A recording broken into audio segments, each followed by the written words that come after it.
Assalamualaikum warahmatullahi wabarakatuh. Perkenalkan, saya Regina Permatasari, kelas 12 RPL 5 nomor absen 20. Di sini saya akan mempresentasikan video sebagai penugasan ujian sekolah mata pelajaran sejarah.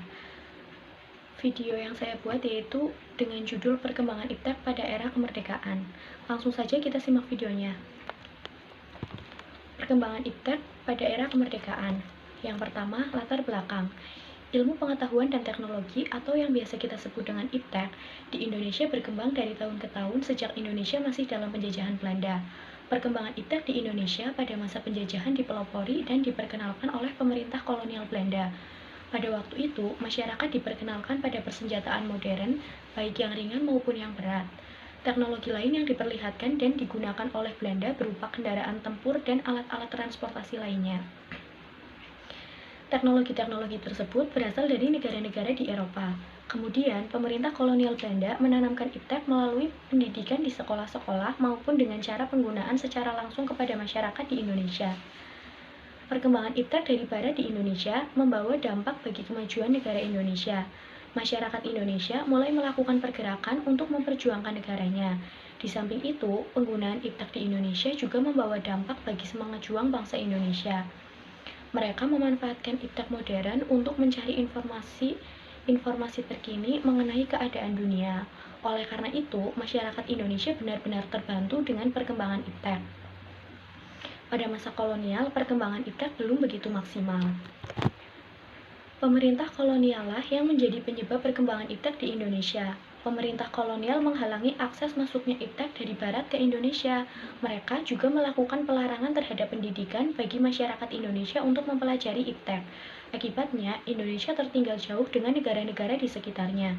Secara keseluruhan, penyebab lain dari ketertinggalan Indonesia dari bidang Iptek adalah sebagai berikut. 1. Terbatasnya jumlah orang Indonesia yang mendapat pendidikan, terutama pendidikan tinggi. 2. Masyarakat Indonesia jarang terlibat langsung dalam perkembangan Iptek. 3. Kurangnya inovasi teknologi yang berarti dalam masyarakat Indonesia sendiri. Setelah merdeka, perkembangan Iptek berkembang pesat di Indonesia. Hal ini didorong dengan terbukanya akses-akses untuk mendapatkan ilmu pengetahuan dan teknologi bagi masyarakat di Indonesia. Kemerdekaan menciptakan keadilan dalam mengakses ilmu pengetahuan dan teknologi bagi masyarakat di Indonesia. Mereka mempelajari sedikit demi sedikit di sekolah-sekolah yang sudah dibuka untuk semua kalangan. Revolusi Hijau, usaha pengembangan teknologi pertanian untuk meningkatkan produksi pangan, mengubah dari pertanian yang semula menggunakan teknologi tradisional menjadi pertanian yang menggunakan teknologi lebih maju atau modern. Revolusi Hijau diawali oleh Ford dan Rockefeller Foundation yang mengembangkan gandum di Meksiko pada tahun 1950 dan padi di Filipina pada tahun 1960. Revolusi Hijau menekankan pada serelia, yaitu padi, jagung, gandum, dan lain-lain. Serelia adalah tanaman biji-bijian. Ketika angka kebutuhan lebih tinggi dari ketersediaan, maka terjadilah krisis. Kekhawatiran terhadap krisis pangan pertama kali dikeluarkan oleh Thomas Robert Malthus pada tahun 1766 sampai dengan 1834. Malthus mengeluarkan teori yang sangat populer, yakni laju pertumbuhan penduduk meningkat berdasarkan deret ukur, sedangkan produksi pangan berdasarkan deret hitung. Dampak positif dan negatif revolusi hijau. Yang pertama, dampak positif, yaitu produksi padi dan gandum meningkat sehingga pemenuhan pangan atau karbohidrat meningkat. Salah satu contohnya bagi bangsa Indonesia sendiri adalah Indonesia yang semula pengimpor beras menjadi mampu swasembada beras. Dampak negatif, 1. Penurunan produksi protein dikarenakan pengembangan serelia sebagai sumber karbohidrat tidak diimbangi pengembangan pangan sumber protein dan lahan peternakan diubah menjadi sawah. 2. Penurunan keanekaragaman hayati. 3. Penggunaan pupuk terus-menerus menyebabkan ketergantungan tanaman. Yang kedua yaitu teknologi transportasi. Yang pertama, transportasi darat. Sarana angkutan melalui jalur darat disebut transportasi darat. Angkutan dibedakan menjadi dua, yaitu bermesin dan tidak bermesin. Bermesin contohnya sepeda motor, bus, kereta api, dan mobil. Tidak bermesin contohnya sepeda, becak, delman, dan gerobak. Kereta api pertama dibuat di Inggris oleh Stephenson pada tahun 1825. Perusahaan kereta api di Indonesia didirikan pada tahun 1878. Industri Kereta Api Indonesia atau INKA di Madiun, Jawa Timur.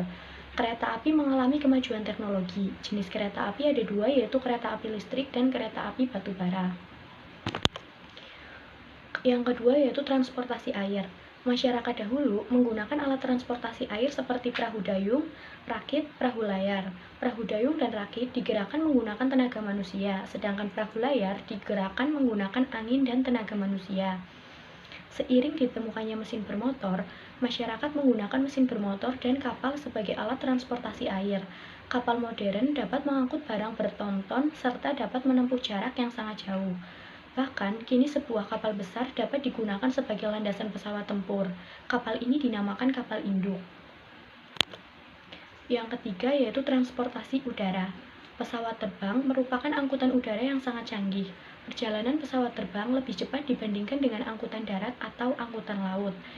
Sedangkan sekarang terdapat berbagai jenis alat angkutan udara antara lain helikopter, pesawat tempur, pesawat penumpang. Bahkan kini manusia dapat menjelajah luar angkasa dengan menggunakan pesawat luar angkasa. Selanjutnya, dampak positif dan dampak negatif dari teknologi informasi. Yang pertama, dampak positif. 1. Tingkat kenyamanan saat berkendara semakin tinggi. 2. Waktu yang dibutuhkan untuk mencapai tujuan semakin cepat. 3. Ilmu pengetahuan dan teknologi semakin mudah diperoleh. Yang kedua, dampak negatif. 1. Menyebabkan polusi udara.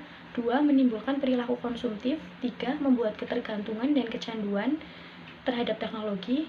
4. Menyebabkan kemacetan di jalan raya. Yang ketiga yaitu teknologi kedirgantaraan. Indonesia memang dikenal dengan negara maritim, tetapi Indonesia juga memiliki sejarah kedirgantaraan yang panjang untuk diketahui. Industri penerbangan di Indonesia dimulai sejak tahun 1946 oleh Tentara Republik Indonesia Angkatan Udara atau TRI AU. Salah satu pelopor sekaligus pimpinannya adalah Wiwoko Supono. Pesawat yang pertama dibuat adalah pesawat layang jenis glider yang dinamai NWG-1. Pada tahun 1948, Indonesia kembali berhasil membuat mesin pesawat pertamanya yang dikenal dengan nama RIX. Pada masa ini, banyak bermunculan klub aeromodeling, namun akhirnya dihentikan karena muncul pemberontakan dan agresi Belanda. Sejalan dengan prestasi yang telah diperoleh dan dalam rangka mengembangkan hasil yang sudah dibuat, berdasarkan keputusan Kepala Staf Angkatan Udara Indonesia nomor 488 bulan Agustus 1960, didirikan Lembaga Persiapan Industri Penerbangan atau LAPIP. Lembaga ini diresmikan pada 16 Desember 1961 dan bertugas untuk mempersiapkan pendirian industri penerbangan dengan kemampuan untuk mendukung kegiatan penerbangan nasional di Indonesia. Di era Orde Baru, industri penerbangan Indonesia mulai dipersiapkan menuju komersialisasi. Pada tahun 1976, LAPIP berubah menjadi PT Industri Pesawat Terbang atau IPT Nurtanio. Helikopter menjadi produk unggulan IPT Nurtanio, seperti BO-105, Puma, dan Super Puma. Beberapa pesawat penumpang sipil yang diproduksi antara lain C212, Aviocar, dan CN235. Namun, masa gemilang ini hanya berlangsung hingga 1997. Krisis moneter yang melanda memutus pembiayaan untuk pengembangan IPTN. Dampaknya, industri penerbangan Indonesia terpuruk dan baru bangkit belakangan ini dengan nama PT Dirgantara Indonesia atau DI.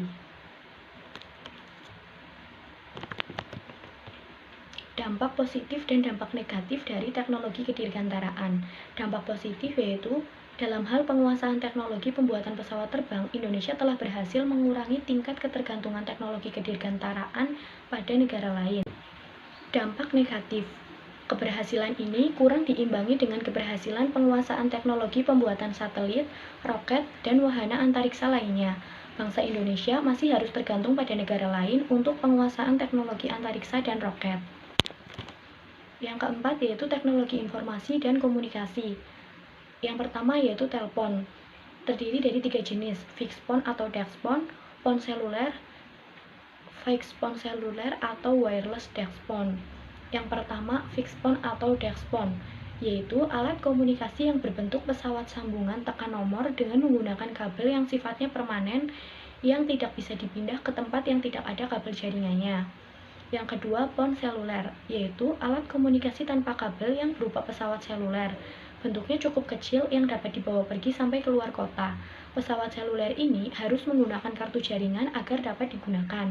Yang ketiga, fixed phone seluler atau wireless desk phone, yaitu peralatan komunikasi yang berbentuk telepon duduk tanpa kabel yang dapat dipindah ke tempat lain.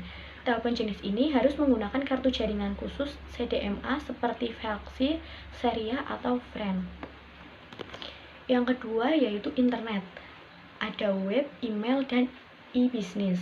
Web yaitu kumpulan halaman untuk menampilkan informasi teks, gambar diam atau gerak, animasi, suara, atau gabungan semuanya baik yang bersifat statis atau dinamis yang membentuk suatu rangkaian bangunan yang saling terkait.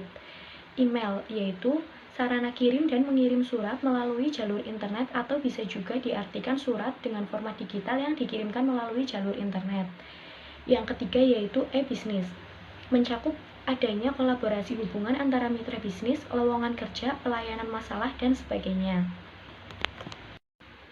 Kemudian, dampak positif dan dampak negatif dari teknologi informasi dan komunikasi. Yang pertama, dampak positif. 1. Mempercepat arus informasi. 2. Mempermudah akses terhadap informasi terbaru. 3. Membantu individu dalam mencari informasi. 4. Memiliki banyak dampak positif dalam dunia pendidikan. Kemudian dampak negatif. 1. Individu menjadi malas untuk bersosialisasi secara fisik. 2. Meningkatnya penipuan dan kejahatan cyber. 3. Konten negatif yang berkembang pesat. 4. Fitnah dan juga pencemaran nama baik secara luas. Yang kelima yaitu teknologi arsitektur dan konstruksi. Meskipun dari sudut dunia teknologi bangunan, apa yang dikaryakan oleh teknisi-teknisi asing itu bukanlah hal yang terlalu baru atau istimewa di negara mereka. Namun, bagi Indonesia, arsitektur yang terwujud itu adalah sesuatu yang baru.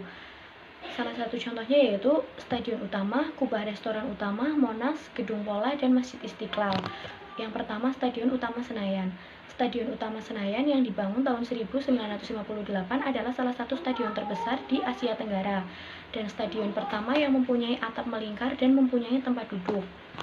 Kedua, Kubah Restoran Utama. Kubah Restoran Utama dari Hotel Indonesia, Jakarta yang dibangun tahun 1960 adalah kubah pertama di Indonesia yang dibangun dengan konstruksi cangkang. Yang ketiga, Monas mempunyai keunikan karena ukuran-ukurannya pangkal dari angka suci 1708-1945.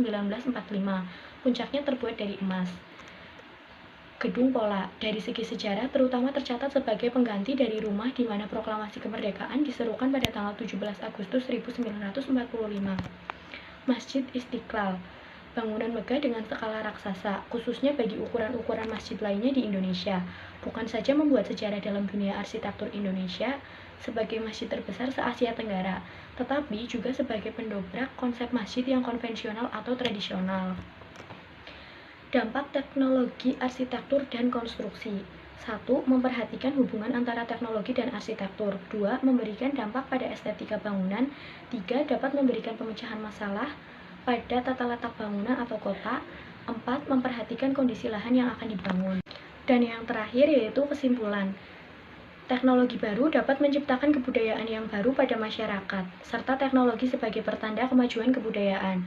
Semakin berkembangnya teknologi, di mana informasi apa saja bisa masuk dalam kehidupan masyarakat kita, berarti ikut serta mempengaruhi tergesernya nilai-nilai budaya Indonesia ini. Berbagai informasi yang terjadi di berbagai dunia, kini telah dapat langsung kita ketahui berkat kemajuan teknologi atau globalisasi. Cukup sekian presentasi dari saya, kurang lebihnya saya mohon maaf. Sekian, terima kasih. Wassalamualaikum warahmatullahi wabarakatuh.